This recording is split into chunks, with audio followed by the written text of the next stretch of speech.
दोस्तों नमस्कार। Target with Ravi में आपका स्वागत है। जैसा कि आप सभी जानते हैं, लुसेंट ऑब्जेक्टिव बुक के माध्यम से हम पूर्व में पूछे गए विभिन्न विषयों से जो पूर्व में पूछे गए प्रश्न हैं उनकी व्याख्या कर रहे हैं। जो आने वाले महीनों में कुछ एग्ज़ाम जो आयोजित होंगे उसमें सबसे जो प्रमुख आपका एग्ज़ाम है वो यूपीपीसीएस प्रारंभिक परीक्षा। इसके बाद ही सहायक समीक्षा अधिकारी का जो एग्ज़ाम होना है। एनटीपीसी रेलवे का सीबीटी 1 का जो एग्ज़ाम होगा, इसमें सामान्य अध्ययन से संबंधित जो प्रश्न हैं। इसके साथ ही SSC staff selection commission, railway protection force की जो एग्ज़ाम, कांस्टेबल और एसआई के जो एग्ज़ाम होने हैं, इनमें सामान्य अध्ययन से संबंधित जो प्रश्न पूछे जाएंगे, उन सभी एग्ज़ाम के दृष्टिकोण से हम लुसेंट वस्तुनिष्ठ सामान्य ज्ञान की जो बुक है, इसके माध्यम से विभिन्न परीक्षाओं में पूछे गए प्रश्नों को हल कर रहे हैं। इस कड़ी में हम आज विविध ज्ञान जो प्राचीन भारत के इतिहास से संबंधित प्रश्न हैं उन पर चर्चा करेंगे। इसके बाद इसमें दक्षिण भारत का जो इतिहास है, इसमें चोल, चालुक्य, पल्लव राजवंश है, उनसे संबंधित प्रश्न चर्चा करेंगे। हम पूरे जो लुसेंट सामान्य अध्ययन की ये बुक है, इसमें सभी विषयों से संबंधित जो पूर्व में पूछे गए प्रश्न उनकी व्याख्या कर रहे हैं। तो आइए शुरू करते हैं। आज का विविध ज्ञान से संबंधित जो प्रश्न, पहला प्रश्न दिया है। पहला प्रश्न है, किस विदेशी यात्री ने भारत का दौरा सबसे पहले किया था? ह्वेनसांग ने किया, मेगस्थनीज ने किया, इत्सिंग ने किया या फिर फाहियान ने किया?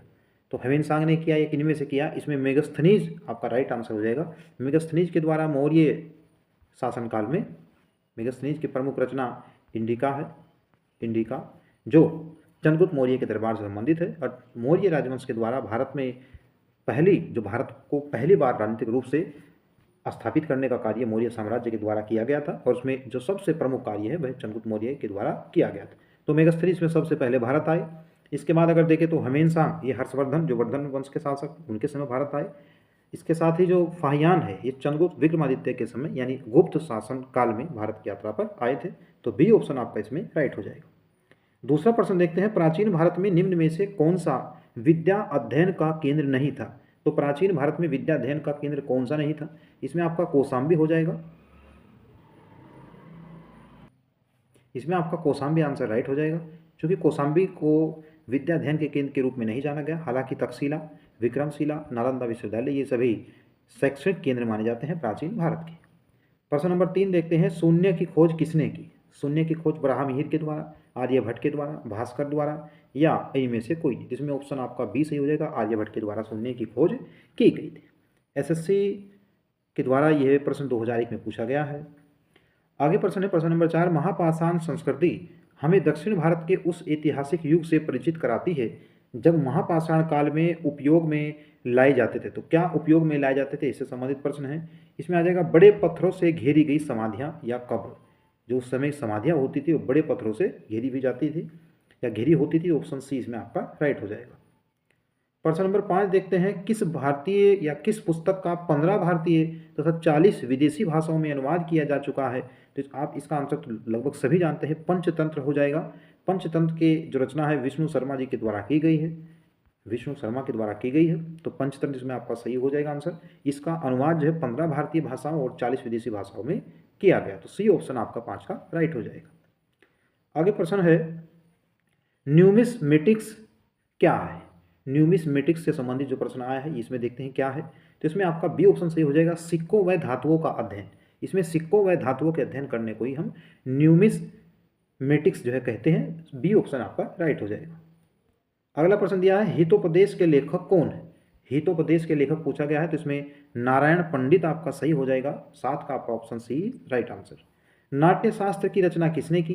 तो आप सभी जानते हैं इसका आंसर भरत मुनि हो जाएगा। भरत मुनि के द्वारा नाट्य शास्त्र की रचना की गई। विक्रम संवत प्रारंभ हुआ, विक्रम संवत आप 58 ईसा पूर्व यानी 58 बीसी में इसका आंसर सही हो जाएगा। 58 बीसी में जो है विक्रम संवत की शुरुआत की गई थी। इसमें बताया जाता है कि शकों का उन्मूलन विक्रमादित्य के द्वारा किया गया और इसी से उल्लेखित जो संवत है इसे विक्रम संवत कहा जाता है। अगला प्रश्न देखते हैं, अंकोर वाट कहाँ स्थित है? तो अंकोर वाट आप सभी जानते हैं ये कंबोडिया से स्थित है। विश्व का सबसे बड़ा मंदिर समूह यहाँ स्थित है। विश्व का सबसे बड़ा मंदिर समूह यहाँ पर स्थित है। ये 10 का आपका डी ऑप्शन सही राइट हो जाएगा। यहाँ कंबोडिया जो देश है दक्षिण पूर्वी एशिया का ये प्रमुख देश है। दक्षिण पूर्वी एशिया का ये प्रमुख देश कंबोडिया है। यहाँ का जो अंकोर वाट का मंदिर है वहाँ इसे राष्ट्र ध्वज, जो कंबोडिया का राष्ट्र ध्वज है, उस पर भी स्थान दिया है। तो विश्व का सबसे बड़ा जो मंदिर समूह है वह आपका अंकोर वाट का मंदिर समूह है। अगला प्रश्न है, पूरा पाषाण काल में आदिमानव के मनोरंजन के साधन क्या थे? पूरा पाषाण काल आप जानते हैं, पाषाण काल वह काल जिसमें भाषा, लिपि इत्यादि का जो ज्ञान लोगों को नहीं था, उस काल का निर्धारण केवल हम उस समय पाए गए जो पाषाण उपकरण है उनके आधार पर करते हैं। इसका जो विभाजन है वो कई यानी 3 प्रकार में लगभग किया गया है, जिसमें आपका पूरा पाषाण काल, मध्य पाषाण काल तथा नवपाषाण काल। इससे संबंधित जो अन्य जो तथ्य हैं उन पर भी हम बाद में चर्चा करेंगे। अभी हम जो पूर्व में पूछे गए प्रश्न हैं उन पर चर्चा कर रहे हैं। तो पूरा पाषाण काल में आदि मानव के जो मनोरंजन के साधन थे उसमें शिकार प्रमुख हो जाएगा, ए ऑप्शन आपका राइट होगा।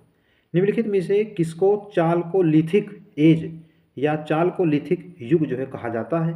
तो चालकोलिथिक युग ये ताम्र पाषाण काल को या फिर ताम्र संस्कृति को कहा जाता है, सी ऑप्शन आपका राइट हो जाएगा।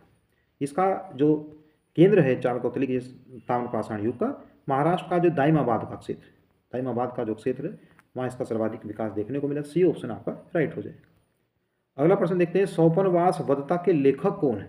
तो सोपनवास वधता के जो लेखक है वो महाकवि जो है आपका, इसमें ऑप्शन बी आपका सही हो जाएगा, भास जो है इसके लेखक। नालंदा विश्वविद्यालय किस लिए प्रसिद्ध? तो नालंदा विश्वविद्यालय ये बौद्ध धर्म दर्शन के लिए प्रसिद्ध था। यहाँ इस विश्वविद्यालय में अध्ययन करने के लिए अनेक चीनी यात्री जो है भारत आए हैं और इसका नालंदा विश्वविद्यालय की स्थापना गुप्त शासक कुमारगुप्त के द्वारा की गई, जिसका हालांकि बाद में जब बख्तियार खिलजी के द्वारा इस विश्वविद्यालय को जो है ध्वस्त कर दिया गया था। 14 का आपका ऑप्शन सी राइट हो जाएगा। प्रश्न नंबर 15 देखते हैं, उस स्रोत का नाम बताना है जो प्राचीन भारत के व्यापारिक मार्गों पर मौन। तो वह जो स्रोत है आपका, इसमें ऑप्शन बी सही हो जाएगा, मिलिंद पन्हो। ये प्राचीन भारत के व्यापारिक मार्गों पर मौन है, यानी इसके बारे में यहाँ पर कोई चर्चा इत्यादि नहीं की गई। आधुनिक मानव के हाल आधुनिक मानव के हाल का पूर्वज क्या है? तो 16 का आपका ऑप्शन बी सही हो जाएगा, क्रो मैग्नन मनुष्य आधुनिक मानव के हाल का पूर्वज है। प्रश्न नंबर 17 देखते हैं, ईसा की प्रारंभिक सदियों में भारत और रोम के बीच घनिष्ठ व्यापारिक संबंधों की सूचना किस पुरा स्थल की खुदाई से प्राप्त होती है? तो 17 का आपका ऑप्शन इसमें डी सही हो जाएगा, अरिकामेडु, इसमें आपका डी ऑप्शन राइट होगा। अगला प्रश्न है, आधुनिक देवनागरी लिपि का प्राचीनतम रूप क्या है? तो आधुनिक देवनागरी लिपि का जो प्राचीनतम रूप है वह ब्राह्मी लिपि है। जैसे आप देखते हैं मौर्य शासक अशोक के जो अधिकांश शिलालेख हैं या जो अभिलेख हैं वो ब्राह्मी लिपि में मिले हैं।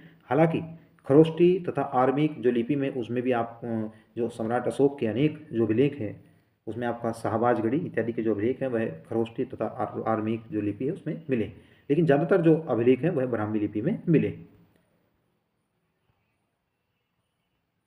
अगला प्रश्न देखते हैं, मानव द्वारा सर्वप्रथम प्रयुक्त अनाज क्या था? तो मानव द्वारा सर्वप्रथम अनाज गेहूं तथा जौ था, तो इसमें आपका बी ऑप्शन राइट हो जाएगा। प्रश्न नंबर 20 देखते हैं, कौन सा जोड़ा जो है सुमेलित नहीं है? रवि कीर्ति पुलकेशिन सेकंड से, भवभूति कन्नौज के शासक यशोवर्मन से, हरिसेन हर्ष से, जबकि दंडी ये नरसिंह वर्मन। तो इसमें आपका सी ऑप्शन राइट हो जाएगा, चूंकि जो हरिसेन है ये हर्षवर्धन से नहीं जबकि समुद्रगुप्त से संबंधित है, जबकि हरिसेन वास्तविक रूप से जो है ये जो समुद्रगुप्त है, हरिसेन वास्तविक रूप से समुद्रगुप्त से संबंधित है, जबकि हर्ष के जो दरबारी कवि आप मान सकते हैं वह बाणभट्ट हो जाएंगे। तो सी ऑप्शन आपका इसमें राइट हो जाएगा। काव्य शैली का प्राचीनतम नमूना किसके अभिलेख में मिलता है? तो काव्य शैली का जो प्राचीनतम नमूना है यह रुद्रदामन के अभिलेख से मिलता है, ए ऑप्शन आपका राइट हो जाएगा। निम्नलिखित में से कौन सा बंदरगाह पोडुके नाम से द पेरिप्लस ऑफ द इरिथियन सी यानी लाल सागर का भ्रमण के अज्ञात नामा लेखक को ज्ञात है? तो इसमें आपका अरिकामेडु हो जाएगा, ऑप्शन ए इसमें राइट होगा। ये सभी प्रश्न जो है पूर्व में पूछे गए हैं।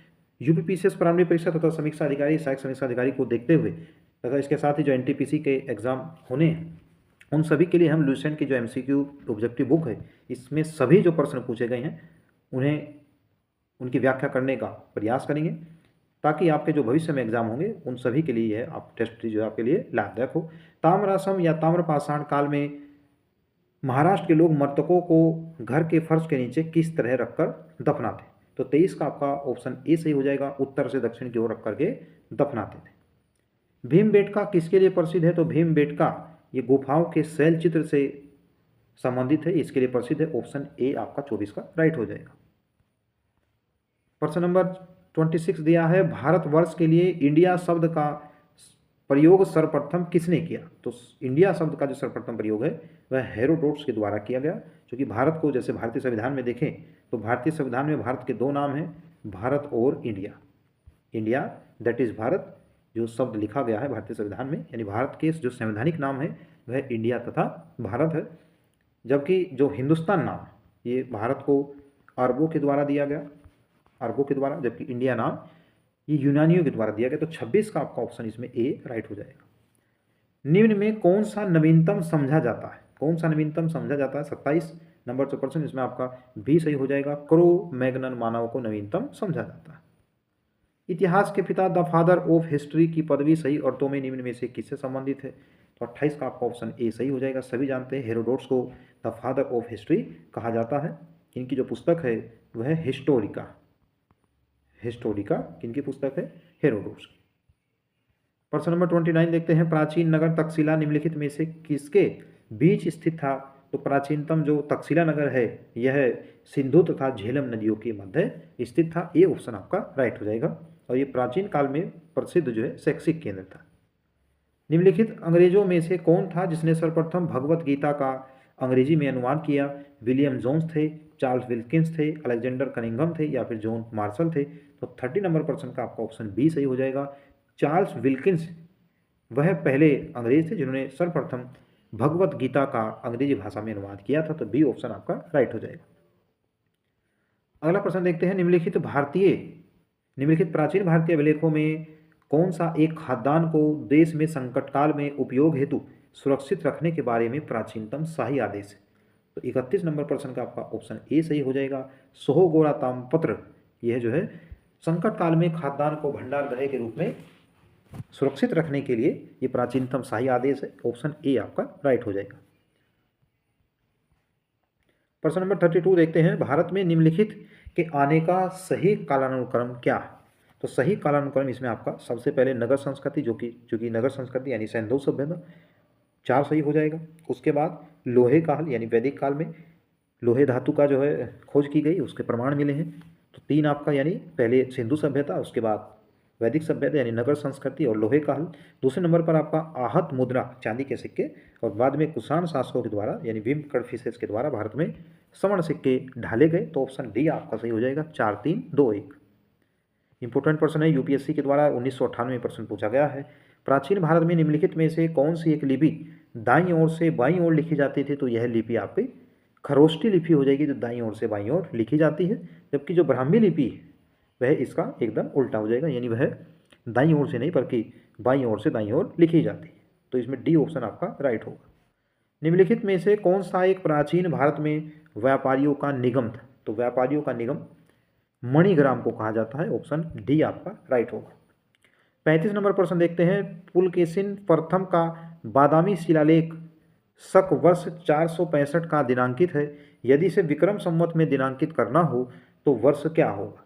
तो 35 नंबर जो प्रश्न है आपका इसमें 600 वर्ष हो जाएगा। क्योंकि जो विक्रम संवत है उसे हम 58 BC मानते हैं, 58 BC, जबकि जो शक संवत है उसे 78 AD मानते हैं।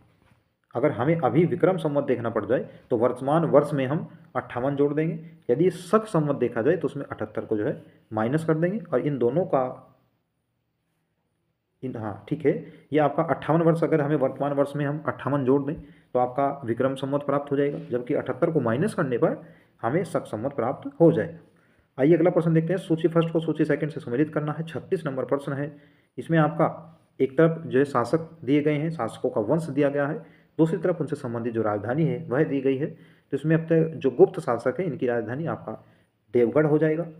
चंदेल शासकों की राजधानी आपका खजुराहो हो जाएगा।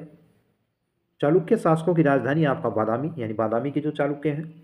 इसके साथ ही पल्लव शासकों की राजधानी जो है पनमले हो जाएगा। तो ऑप्शन ए आपका इसमें राइट हो जाएगा। सुमिलित करने संबंधित आजकल अधिक प्रश्न पूछे जाते हैं, इसलिए आप तैयारी करें अच्छे से ताकि एग्जाम में आपको प्रॉब्लम ना हो। मुद्रा राक्षस नामक पुस्तक का लेखक कौन है? तो मुद्रा राक्षस जो पुस्तक है इसके लेखक आपका विशाख दत्त हो जाएंगे। ऑप्शन ए आपका राइट होगा। बौद्ध, जैन एवं ब्राह्मण धर्मों में कौन सी धारणा एक जैसी है? यानी बौद्ध धर्म, जैन धर्म और ब्राह्मण धर्म, यानी जो हिंदू या सनातन धर्म है, इनमें कौन सी एक ऐसी अवधारणा है जो समान है? तो इसमें क्रमवाद का सिद्धांत, यानी क्रम का सिद्धांत तीनों ही संप्रदायों में, तीनों ही धर्मों में समान रूप से माना गया है या स्वीकार किया गया। बिहार महान धार्मिक केंद्र है सिखों के लिए, जैनों के लिए, बौद्धों के लिए या फिर इन सभी के लिए? तो बौद्धों के लिए, चूँकि नालंदा विश्वविद्यालय बिहार राज्य में ही स्थित है, इसलिए बिहार जो है बौद्धों के लिए प्रसिद्ध है। 40 नंबर प्रश्न का आपका ऑप्शन 40 नंबर प्रश्न का आपका वैसे तो ऑप्शन सी होना चाहिए, लेकिन इसमें आपका सिखों के लिए भी, चूँकि जो गुरु गोविंद सिंह है वे पटना से संबंधित है,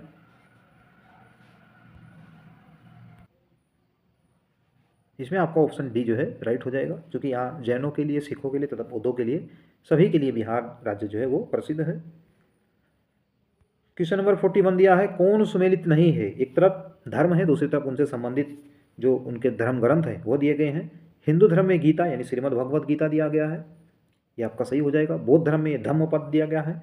मुस्लिम धर्म में जो कुरान है, जबकि बाइबिल जो है ईसाई धर्म से संबंधित है, जैन धर्म से संबंधित नहीं है, तो ऑप्शन डी आपका इसमें राइट हो जाएगा। 42 नंबर प्रश्न देखते हैं, कौन सा जो युग में दिए गए हैं इनमें सुमेलित नहीं है? कर्पूर मंजरी हर्ष से संबंधित है। मालविकाग्नि निमित्त ये कालिदास से संबंधित है। सोदरानंद ये अश्वघोष से संबंधित है, जबकि मुद्रा राक्षस ये विशाखदत्त के द्वारा जो है लिखित नाटक ग्रंथ है। जबकि आपका कर्पूर मंजरी है यह सुमेलित नहीं है, ऑप्शन ए इसमें आपका राइट हो जाएगा। अगला प्रश्न देखते हैं, क्वेश्चन नंबर 40 दिया गया है, मानव द्वारा सर्वप्रथम प्रयुक्त धातु थी? जो मानव के द्वारा सर्वप्रथम किस धातु का प्रयोग किया गया उससे संबंधित प्रश्न है, जिसमें तांबा धातु का जो प्रयोग किया गया, ऑप्शन सी आपका राइट हो जाएगा। क्वेश्चन नंबर 45 दिया है, प्राचीन भारत में योधे कौन थे? तो प्राचीन भारत में जो योधे थे वह एक गणतांत्रिक जनजाति थी। इंपॉर्टेंट प्रश्न है, सीडीएस के द्वारा 2015 में ये प्रश्न पूछा गया है। योधे एक गणतांत्रिक जनजाति थी, ऑप्शन सॉरी ये जनजाति थी गणतांत्रिक। अगला प्रश्न है, क्वेश्चन नंबर 46 दिया है, बोरोबदूर किसका स्थल है? तो बोरोबदूर किसका स्थल है? ऑप्शन इसमें बी सही हो जाएगा। जावा में 8वीं शताब्दी ईस्वी में निर्मित एक वृहत स्तूप को बोरोबदूर कहा जाता है। जावा जो है ये इंडोनेशिया जो दक्षिण पूर्वी प्रमुख एशिया देश है, सर्वाधिक द्वीपों वाला इसे देश कहा जाता है। इंडोनेशिया दक्षिण पूर्वी एशिया का एक बड़ा देश। यहाँ जावा एक द्वीप है, तो जावा में 8वीं शताब्दी ईस्वी में निर्मित एक वृहत स्तूप को बोरोबदूर जो कहा जाता है। तो ये 46 प्रश्न आपका जो विविध ज्ञान है जो प्राचीन भारत से संबंधित अभी तक हमने जो अध्याय पूर्व में हल किए हैं, प्रश्न हल किए हैं, उनसे संबंधित उनका एक उम्मीद है दोस्तों ये वीडियो आपको पसंद आया होगा। इसके लिए आप वीडियो को लाइक करेंगे तो चैनल को सब्सक्राइब करेंगे। धन्यवाद।